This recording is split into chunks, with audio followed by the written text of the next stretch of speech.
Hi boys and girls. I'm so glad you can spend a few minutes with us today. We are going to do today's Bible lesson a little more like what we would if you were actually here at church with us. So you're going to need a couple of things. If you don't mind, I need you to go get some paper and some markers, crayons, colored pencils. Whatever you have at home is fine, but we're going to draw together a little bit this morning. So if you need to, you can pause the video, go grab those things and come on back and I'll wait for you, okay? All right, you got those? Great. Okay, so we are going to talk about different times of the day, just to kind of start our lesson. So, borrowed one of the clocks from Mrs. Wood's room. Thank you, Mrs. Wood. And let's talk about if it was, yes, I should have this set. Let's say it was 8 o'clock. Could be 8 o'clock in the morning, could be 8 o'clock at night. What I want you to do is draw a picture for me of what you might be doing at that time of day.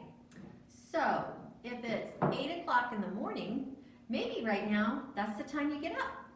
Maybe you get to sleep in a little more than you did when we were all going to school. So maybe you're getting up, or it's time for you to brush your teeth, or maybe it's time for breakfast with the family. If it's 8 o'clock at night, well, maybe that's closer to bedtime. Time to pick up all your toys, time to say your prayers before bed.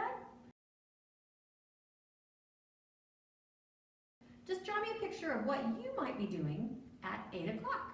And again, if you need to pause the video a little bit so you have time to draw, that's fine too. Okay, let's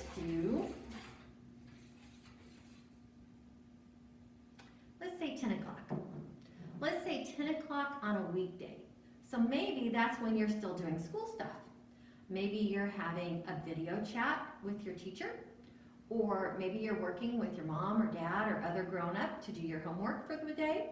So draw me a picture of what you might do at 10 o'clock.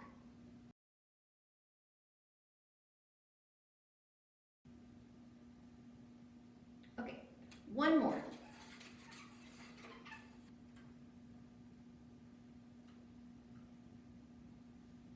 Okay, so how about 4 o'clock? Draw me a picture of what you might be doing at 4 o'clock in the afternoon. That might be a great time to be playing games with your brother or sister. Or maybe you're in the kitchen helping mom or dad get ready for dinner, setting the table, mixing up stuff for your meal. Maybe you're good at helping chop up vegetables for dinner. I don't know. But draw me a picture of what you might be doing at 4 o'clock in the afternoon.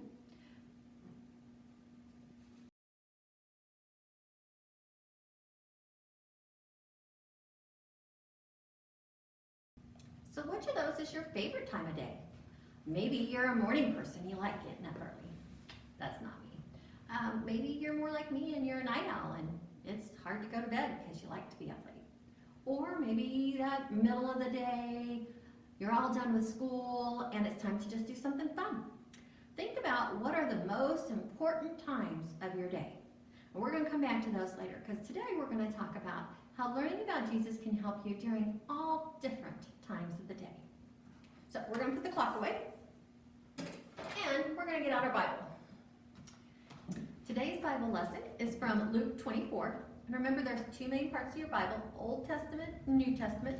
New Testament starts about the time Jesus was born and goes on from there. And those first 4 books in the New Testament, Matthew, Mark, Luke, and John, are called the Gospels. And that's where we're reading from today, is Luke 24. And we are actually talking about Easter Sunday. Not the story about Jesus being risen. You guys know that. We talked about that last week.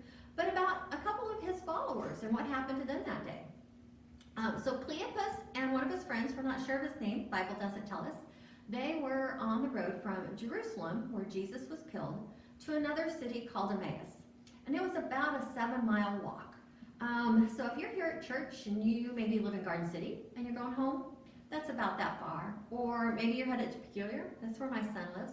So each of those trips would be about 7 miles. So it kind of gives you an idea of how far they would have to walk. Now, if we walk today, we would see lots of people, lots of cars, lots of businesses. Their walk would have been very different from ours today. So do me a favor, close your eyes, close them all the way, no peeking. And I want you to use your imagination. And I want you to think about what that road might have looked like. We know it would have been a dirt road. Like I said, there'd been no cars, no bicycles, maybe a donkey once in a while, probably not very many people. There wouldn't have probably been very many things from one town to the next, so it would be kind of desolate. So I want you to kind of picture what that might have looked like. All right, you got that in your head? Okay, open your eyes. Wow, you guys have quite the imagination. This is terrific. Okay, so let's pretend this is the road from Jerusalem to Emmaus, and Cleopas and his friend are walking along. Okay, move your feet with me. Even if you're just sitting down, move your feet. So they're walking, and they're talking about everything that has happened over the last few days. And another man comes up along the road with them and starts talking to them. Now what they don't realize is it's Jesus, because God has made it where they don't recognize him at first. And so they're talking, and the guy says, so what are you guys talking about as you walk along? They said, oh, we're talking about everything that has happened the last few days. Don't you know? And he says, about what? Well, about Jesus of Nazareth. We thought he was going to be our Messiah. We thought he was the man that God had sent to save Israel. But he was nailed to a cross and died, and they buried him 3 days ago. Now, just this morning, some of our women friends went to the tomb, and they say that his body's not there anymore. They say that they've seen an angel that said Jesus is alive. But we're not sure what to think. And Jesus says, oh, how foolish you are. How long will it take you to believe the scriptures? And I'm sure they were probably a little taken aback by this. This was a stranger to them after all. They didn't know who this guy was. How dare he call them foolish, right? Well, then he went on to tell them all about what the scriptures say. He started back at Moses and went through all the prophets and talked about all the things that the Old Testament predicts about the Messiah. Now, like I said, they've been walking along. Are your feet tired yet? I think mine probably are getting close to it.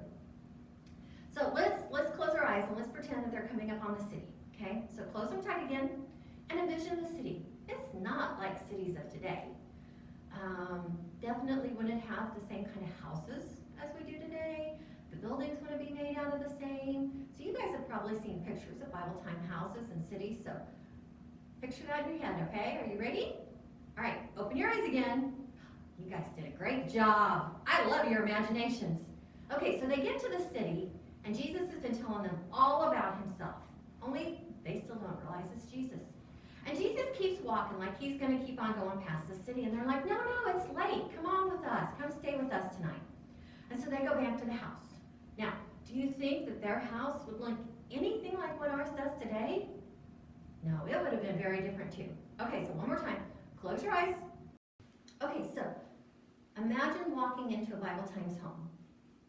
The floor doesn't feel the same as ours. There's no carpet or tile in the entryway. The walls are stone instead of sheetrock, like what's in many of our homes today. There's no fancy kitchen. It's very plain. Dishes are probably more of a clay pottery. The table you're going to sit at to eat is low to the ground, so you kind of rest at it instead of sitting in a chair. Okay, so if your eyes are still closed, open them up. You guys are really awesome. You're good at this. Okay, so Jesus and Cleopas and his friend, they come into the house. And they've had a long journey and they're hungry. So they sit down together to have a meal. And Jesus takes the bread and he says a prayer over it. And then he breaks it and he hands it to his followers. And suddenly they realize that he's Jesus.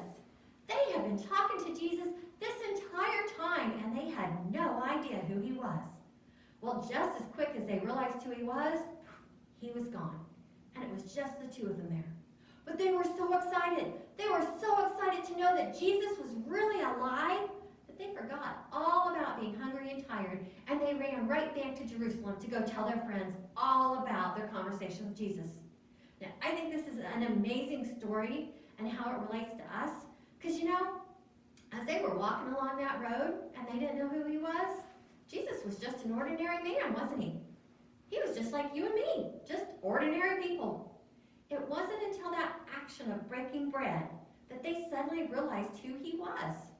Well, if we have that personal relationship with Jesus and we have the Holy Spirit living inside of us, do you know that our actions can show Jesus too? Okay, so go back, pull out those papers that you drew a little bit ago. And Any one of them. Just one. And I want you to think about for a minute on that one piece of paper. What do you do during that time that you could show Jesus? What action could you take that would show the person you're with that you know Jesus and you love Jesus and you want them to know him too?